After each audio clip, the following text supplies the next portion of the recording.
Hey guys, what's up? Scottish Duck here once again. Okay, doing PS3 today. I was going to do 360, but then I remembered that a pal of mine currently has a couple of my 360 games, so yeah, let's just start here, shall we? Okay, first on the pile is a series. Let me find the other game. Where are you, other game? Come on, this is the start of the fucking video. Where the fuck? Where are you? Oh, come on, don't make me redo this. Oh, here it is. Okay, yeah. See? I told you.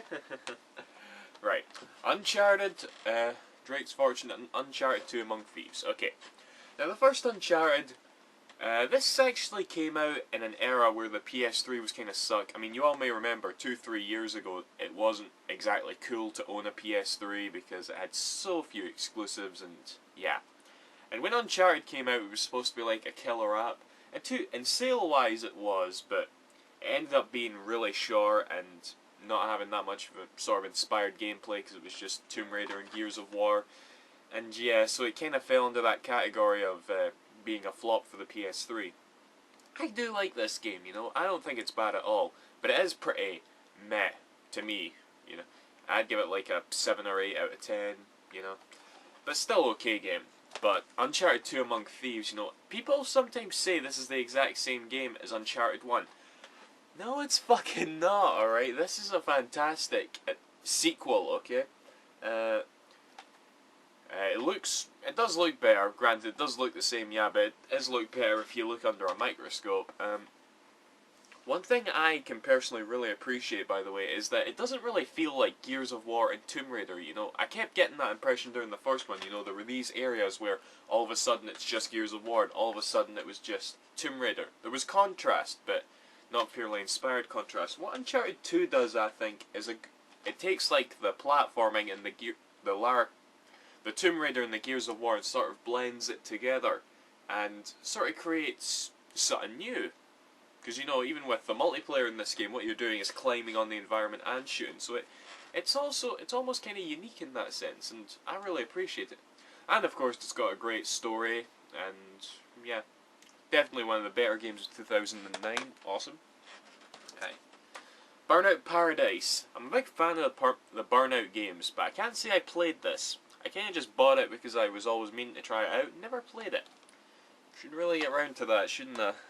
But yeah, I do love the Burnout games. That's actually a Burnout game with a sandbox, I hear, which doesn't really sound too fun, but we'll see. We'll see. Mirror's Edge. I really like this game. It is fantastic, you know. I remember EA really surprised me in 2008. You know, they released Dead Space and this, right? Sadly, we're not getting a sequel to Mirror's Edge. We were getting a sequel to Dead Space instead, even though I'm pretty sure they did pretty much equal in terms of sales. But yeah, and in terms of reviews, Dead Space was way more favourable than Mirror's Edge, but to be honest, I actually prefer it. I thought this was a really unique game, and I personally like it, love parkour. I don't do it myself, but I'd like to. Right. Here's something. This is a game I used to like when it first came out, but over time I've come to realise, yeah, it was a bit shit, wasn't it? Prince of Persia. Now, I've explained my history with the other Prince of Persias on the PS2. I've actually beaten this all the way through, and yeah, it looks pretty, I'll give it that, but the combat is boring, it's short, it's way too easy. Yeah. If you can get it really cheap, I suppose it's okay to own, but compared to the other Prince of Persias, nah. And I haven't even bet most of them, so yeah. Okay, another series. Assassin's Creed and Assassin's Creed 2. This is kind of the same deal with Uncharted, actually, whereas the first one was kind of meh, but the sequel, despite being pretty much the same, was just a lot more epic and well put together. It's pretty great when you... It's pretty great when you think about it, you know, the power of sequels. The first one, I did actually think this was like, you know, great 9 out of 10 material back in the day. But after you've played Assassin's Creed 2, you realise, yeah, there wasn't a lot of variety in this game, and it was stupidly repetitive, wasn't it? But yeah, Assassin's Creed 2 fixes everything about that. You know, the combat's a lot better in my opinion. I love the story more. Yeah, pretty much everything is better. So, yeah. Assassin's Creed, definitely one of my favourite franchises this generation. I think I will pick up Brotherhood, but it is an expansion pack, you know. But, like, I'll probably like it. But anyway, right. BlazBlue Calamity Trigger. This is an imported American version, and since the PS3 is region free, I was able to get it. It took a long time for this to come out in Europe, you know, and I didn't want to wait, I just wanted to play it now. And it's a really snazzy collector's edition, you know, you've got a DVD and soundtracks and all that.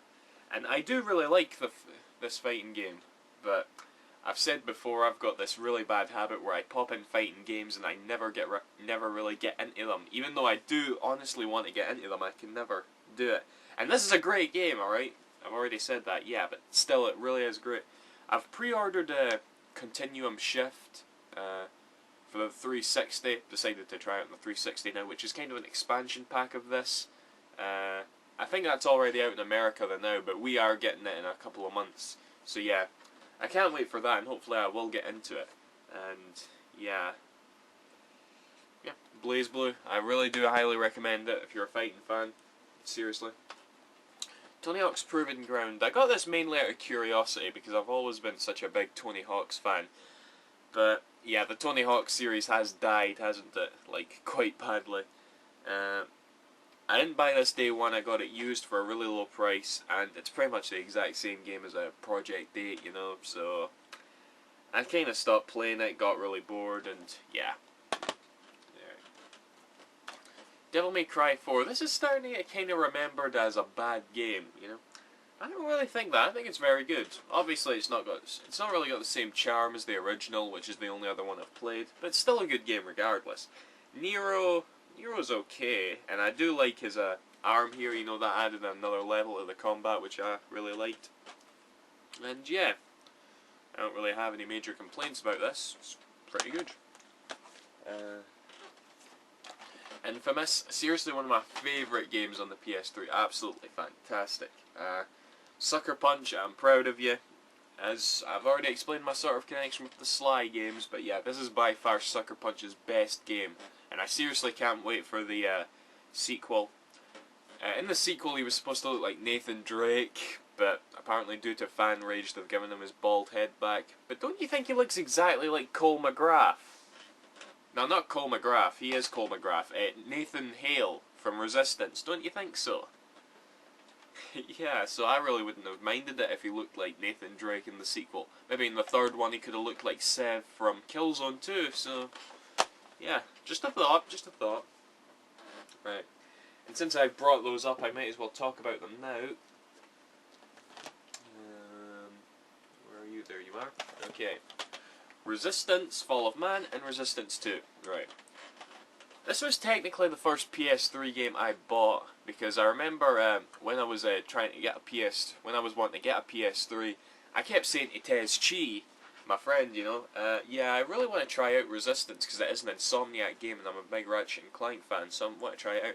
But he had the game, and he liked it at first, but then he was like, having second thoughts, he's like, oh man, don't buy it, it's not too good. But then he actually, like, sold me this, right, for really cheap, you know, so thank you for that, Tez, and yeah, I finally got it, and I started playing it, and yeah, there is something about it that isn't too hot, if I'm honest, but I don't know, for some reason I've always been compelled to go back and try and beat it. I got really far, I didn't beat it though, but yeah, I don't know, there's just something about it that is a bit lackluster. Unlike the sequel, Resistance 2, which is fantastic, you know, much bigger, epic scale, great boss fights, funner gameplay. Again, the power of sequels, it's just so much better in my opinion. So yeah, well done Insomniac. Killzone 2. Now, I didn't pick this up day one, I waited for it to go down. And as for Killzone 3, I'm probably going to do the same thing, but damn it.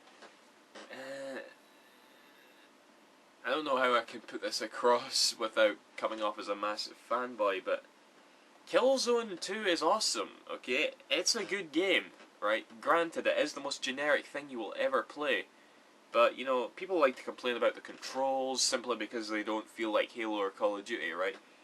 It's more realistic and you feel the weight of your gun. I think it works very, very well. And, yeah, the graphics are mind-blowing. And overall, it's just a really good game. I mean, if you don't like it, fair enough. And like I said, I'm not going to pay full price for Killzone 3. I'm going to wait for it to come down. But, yeah. I suppose because it is a first-party Sony title, it's a good sort of like for fanboys, you know. So yeah, whatever. Anyway, okay, Warhawk. I bought this back when it first came out. I wanted to get it for the Bluetooth headset, which I've since never. I haven't used that in years, if I'm honest. But this is still a good multiplayer game. It's since been like replaced by Mag. You know, that's the sort of PS3's current awesome online multiplayer exclusive thing, yeah, but this is still okay, you know, it was fun back in the day. Metal Gear Solid 4, Guns of the Patriots. Amazing. Really, really awesome. It was worth every minute waiting for this game to come out. It really was. A huge Metal Gear fan, me, and this was a great conclusion. A lot of people like to complain that there's more story than game. You can skip them, damn it.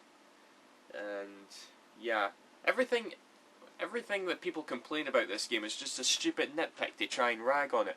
Oh, it doesn't play like the other Metal Gears. Oh, the cutscenes are too long. Oh, yeah, it's just...